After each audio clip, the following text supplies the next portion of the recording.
Hi, good morning and welcome to our meditation on grace. Today is the 17th of March, and I would like to read in Colossians chapter 1, verse 18. And he is the head of the body, the church. He is the beginning, the firstborn from the dead, in order that he might be preeminent in everything. So in his grace, God has given us a Christ that is everything.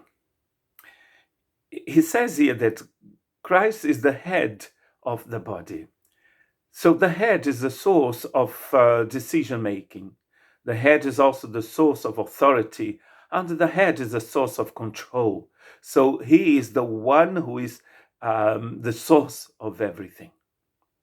Paul in Ephesians chapter 4, but also in 1 Corinthians, he talks about Jesus as being the head as well.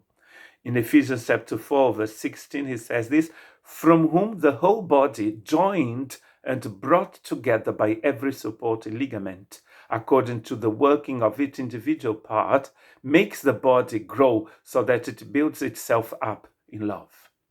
So the whole body is joined and brought together by every supporting ligament to the head. The body is joined to the head. And it's because the body is joined to the head here that the body can grow. We cannot grow, we cannot exist actually without the head.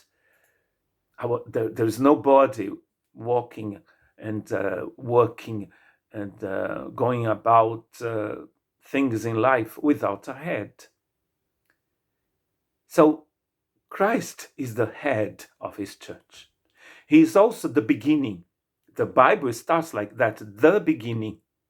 And also the New Testament, the beginning. So in the beginning, he was there creating every galaxy, every star, every dust, everything, every gas in the universe, creating you and giving you life. He is the beginning. This letter to the Colossian church is amongst the books in the New Testament that attest the most the divinity of our Christ. He's not just the head, he's the beginning. But he's also the firstborn from the dead. He's the first one to conquer death. He became a man. He lived here among us. He was thirsty. He was hungry. He could feel pain. He could feel lonely. And one day he died. His body died and he rose again. He's the firstborn from the dead. He's the first person to be born after being dead for 3 days. In his new body that he had, he could enter a place without going through the door. He could disappear in Jerusalem and appear somewhere else. He conquered death, one of our greatest enemies. He conquered it. In Romans chapter 6, Paul says that he doesn't die anymore. Death has no power over him. Nobody has power over him because he is everything. And that's what Paul says in the verse that comes before the verse we read today. And he is before all things.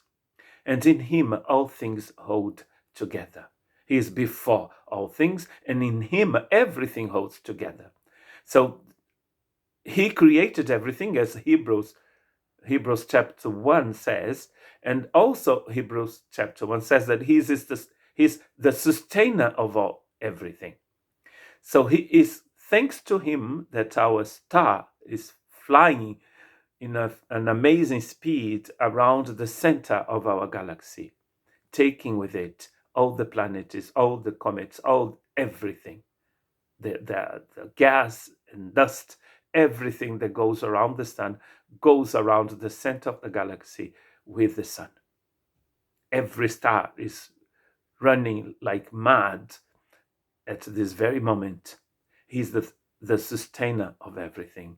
He keeps everything in place, and he keeps everything in place in your life if you allow him to do so.